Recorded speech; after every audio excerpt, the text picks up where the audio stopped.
Comme les bécasses, les canards ont captivé leurs chasseurs. Les sauvaginiers sont aussi amoureux de leur gibier, aussi exclusif que les bécassiers. Et le mystère, pour eux, vient autant des oiseaux, du biotope que des paysages.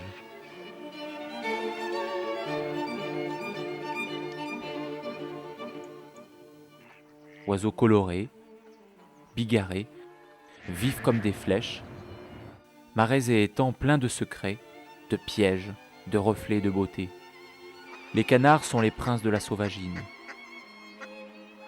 Bleu ou brun, vert brillant ou roux, les plumages de noces et les miroirs des ailes rutilent comme des bijoux.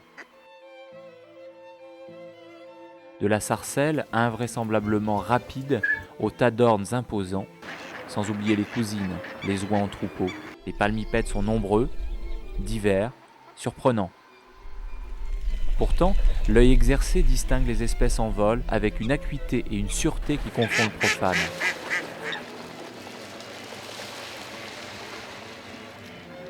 Les bonheurs du sauvaginier se nourrissent des promesses de l'aube et de la mélancolie du crépuscule.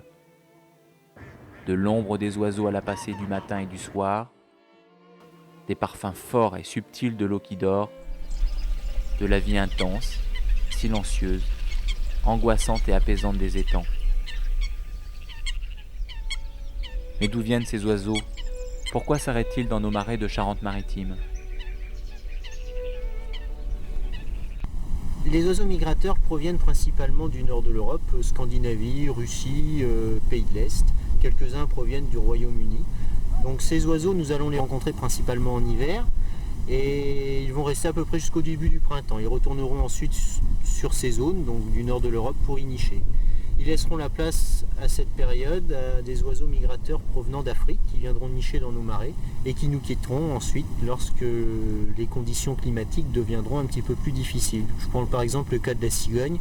Eh bien, les cigognes sont là à partir du mois de février-mars. Elles vont nicher et elles repartiront au mois de septembre. Alors ils migrent principalement pour des raisons alimentaires. Lorsque dans le nord de l'Europe les sols deviennent gelés, la nourriture est quand même assez difficile à trouver.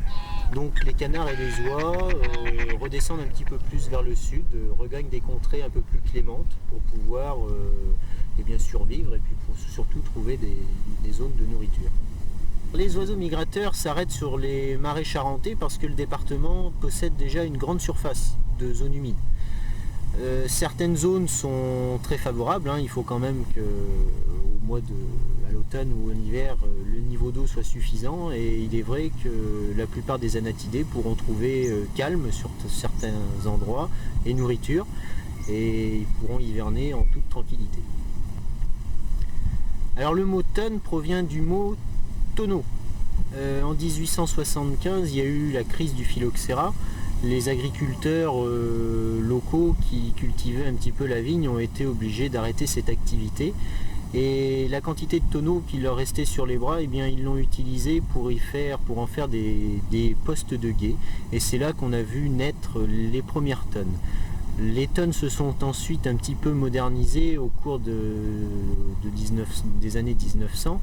On a commencé à avoir des tonnes en dur dans les années 40, fin de la Deuxième Guerre mondiale, des années 50.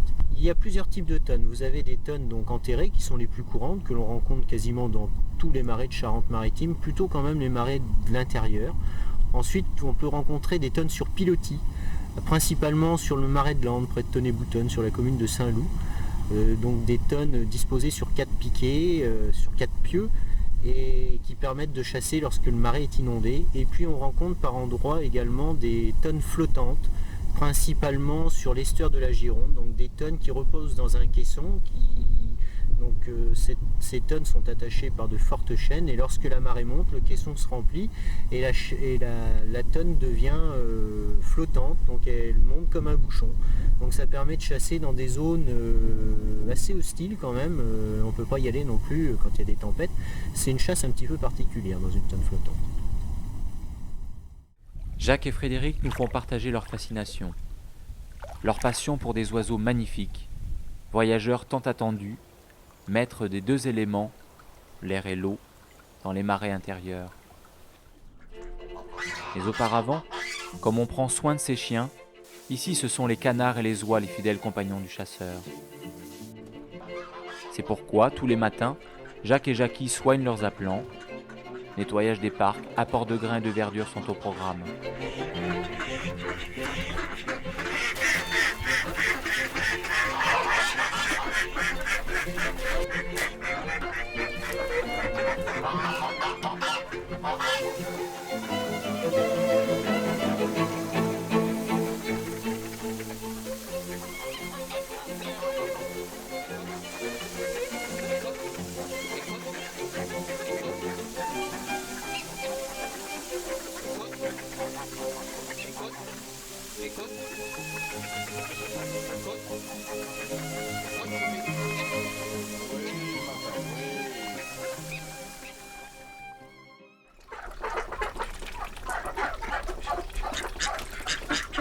Qu'est-ce que tu fais avec ce canard, papy? Ben tu vois, je lui ai mis une bague d'identification.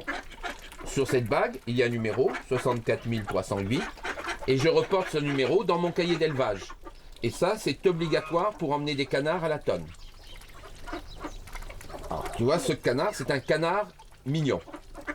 Il vient de chez Ludovic Pajot, parce que Ludovic, lui, a beaucoup d'espèces de canards sauvages, hein, que moi je n'ai pas. Il est beau. Ah, il est beau, oui.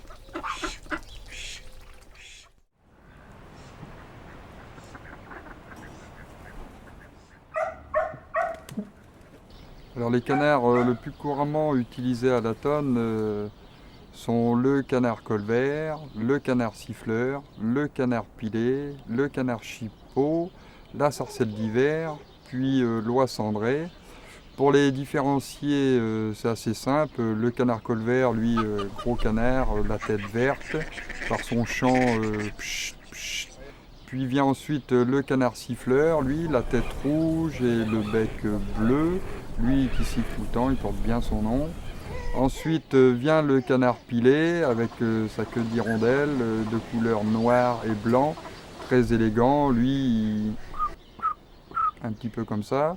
Ensuite vient la sarcelle d'hiver, tout petit canard, de tête verte, poitrail grisonnant, moucheté noire, le mâle lui clut, clut, clut, clut.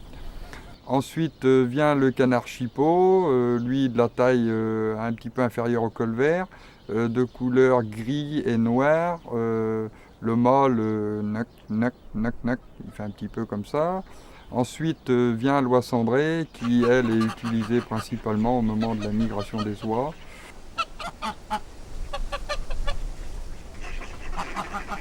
En fait, nous utilisons de plus en plus ces oiseaux-là car leurs congénères deviennent de plus en plus méfiants.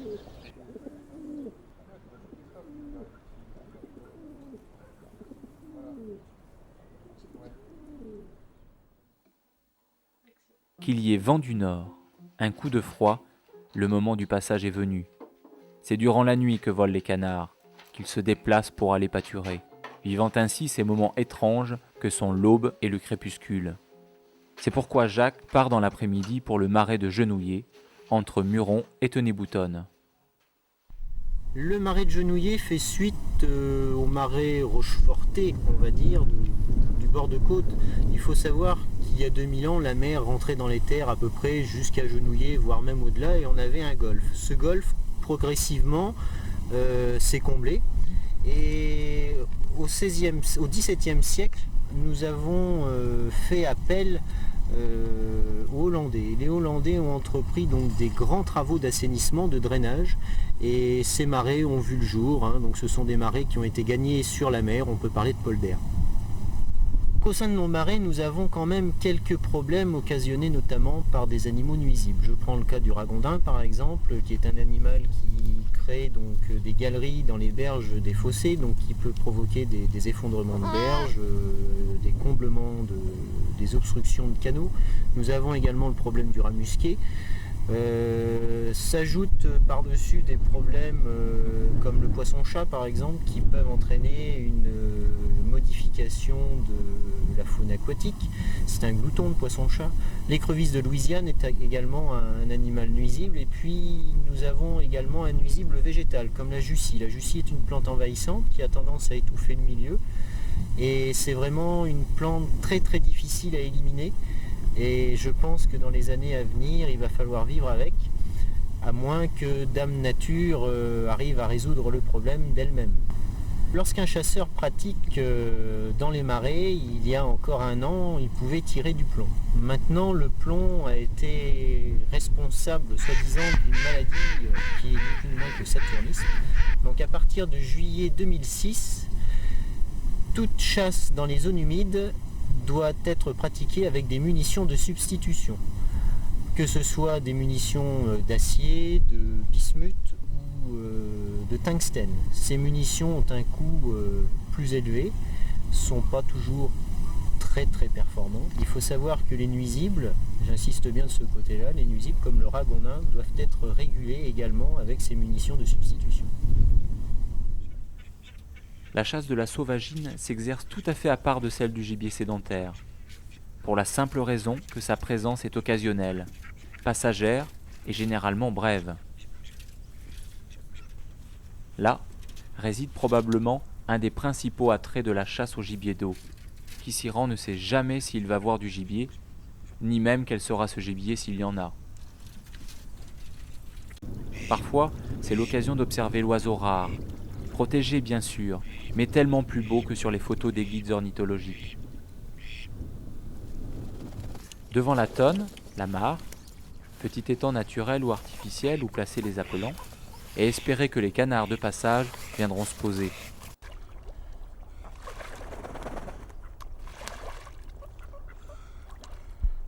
Ouais, là.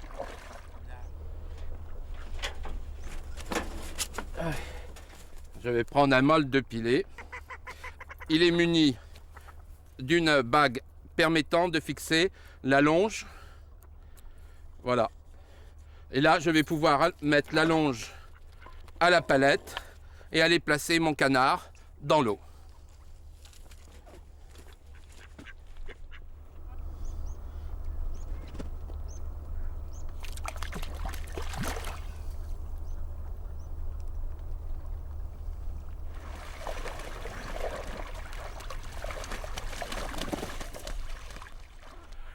Ce soir, les éoliennes indiquent que les vents sont sud-sud-ouest. Donc, je place toujours les mâles au vent. Mes mâles vont donc être là en premier, le canard arrivant de la mer. Ensuite, il va rencontrer les canes, court cri, long cri. Et là, ce soir, j'ai mis aussi 2 petites mitraillettes qui vont être faites pour, au moment de la pause, donner du champ.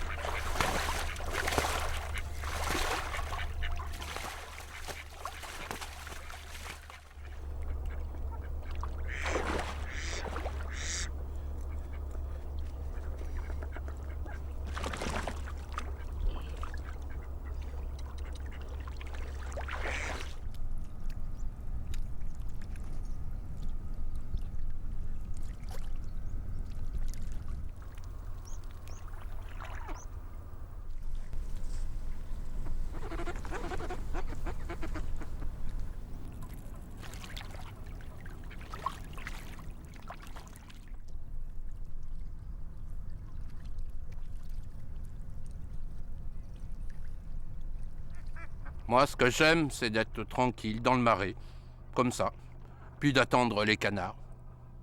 Bon, s'il n'y en a pas, c'est pas grave. Et ce soir, c'est bien trop calme. Je crois que je peux rentrer.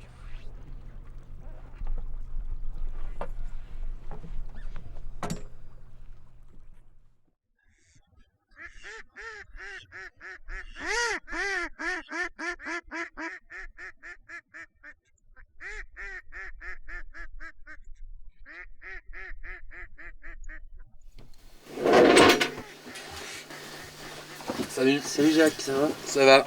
Bon. Bon, je range ton fusil. Oui.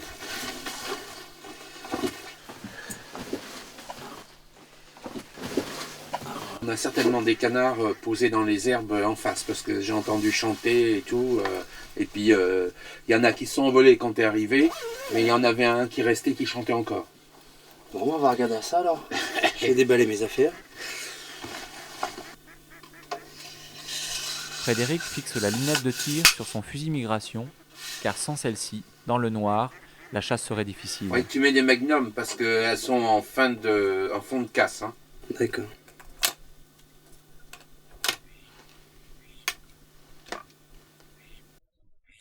Ah ben, la bonne soupe chaude, c'était bien. Et je t'ai ramené, cuisiné par Jackie et Lily, poulet aux pommes, comme dans le Limousin. Matassière. L'attente des migrateurs est un moment de convivialité. Celui-là, il est pas de Matassière, mais il est bio. On rapporte les dernières nouvelles Tiens, et on regarde, boit c'est une moi, bonne ça. soupe chaude pour se réchauffer. Car dans la tonne, il fait à peine plus chaud que dehors, où règne un froid de canard. C'est bon, ça se passe bien. Tu vois, quand je parle avec les vieux, là, je leur dis, bah nous, on boit de l'eau, du Schweppes, c'est tout. Et il croit pas, il croit pas. Ah non, mais... C'était pas leur habitude, ça. Hein. Bonne nuit, alors. Bah, bonne nuit. À tout à l'heure. C'est l'heure pour Frédéric de se coucher à son tour. Là, il y en a pas quand même.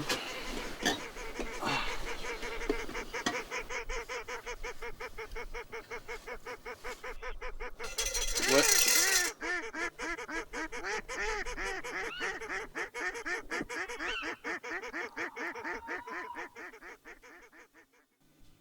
Il est 6 heures. Alors on mange un morceau, car il faut reprendre des forces après une courte et froide nuit de chasse. Mais c'est quand même intéressant, c'est que à cette casse, tu vois, il y avait encore des canards qui venaient. Alors qu'il y a tous les casses autour, quoi.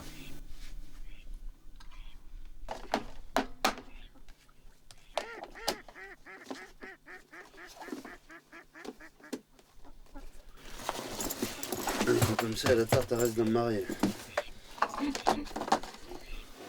Frédéric part pour le travail. Jacques, qui est à la retraite, Fusil. reste jusqu'au lever du jour. Bon, Jacques, au revoir. Salut. À plus tard. Plus tard.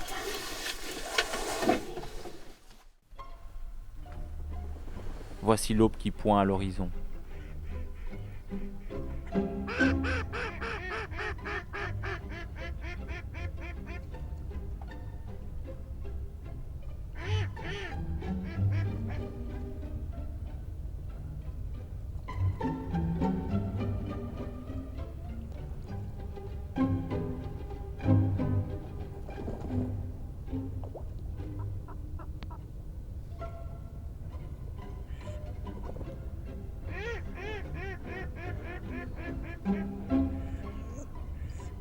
Les documents que je suis obligé d'avoir à la tonne, le carnet de prélèvement, chasse de nuit au gibier d'eau, qui est rempli par jour de tonnes occupées en indiquant les canards tués. Ce document est remis à la fin de la saison à la fédération de chasse, ce qui permet de faire des études et donc de suivre l'évolution de la chasse des espèces tuées et donc d'avoir des renseignements très fiables sur ce qui se passe actuellement au niveau des prélèvements. Le deuxième document obligatoire, c'est le registre des entrées et des sorties d'animaux.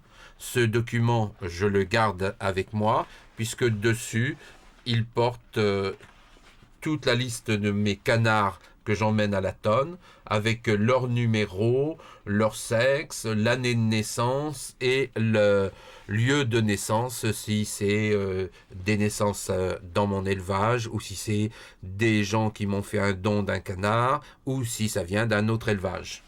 Ce document est aussi porteur de l'attestation de contrôle, c'est-à-dire qu'il y a eu dépistage de l'influenza aviaire, c'est-à-dire de la grippe aviaire, et mes canards étant exempts, j'ai le document d'attestation de contrôle qui est fixé sur ce registre. Ce registre, je le garde avec moi et ça me permet de suivre l'élevage de mes canards d'appelant.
Ça, c'est pour l'amadouer, hein. Qu'on va t'amadouer. On va y arriver, hein. Qu'on va y arriver.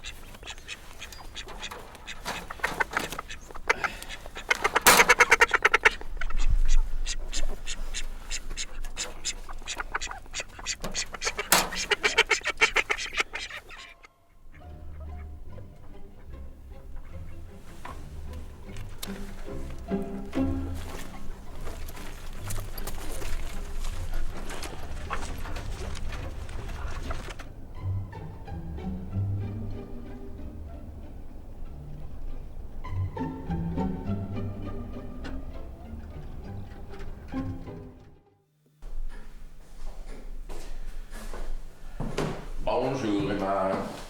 Bonjour, papa. Alors, t'as passé une bonne nuit à la genouiller? Ah ben oui, il y avait des canards de poser. Et quand Frédéric est arrivé, ils se sont envolés.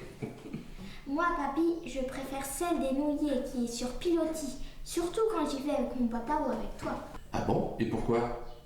Parce que de là-haut, on voit tout et j'aime bien découvrir les animaux. Et qu'est-ce que tu as vu? J'ai vu une sarcelle, des canards et même un ragondin. Et est-ce que tu as vu le petit martin pêcheur? Non. Ah ben, on ira le voir quand il fera un peu plus chaud. Hein? D'accord.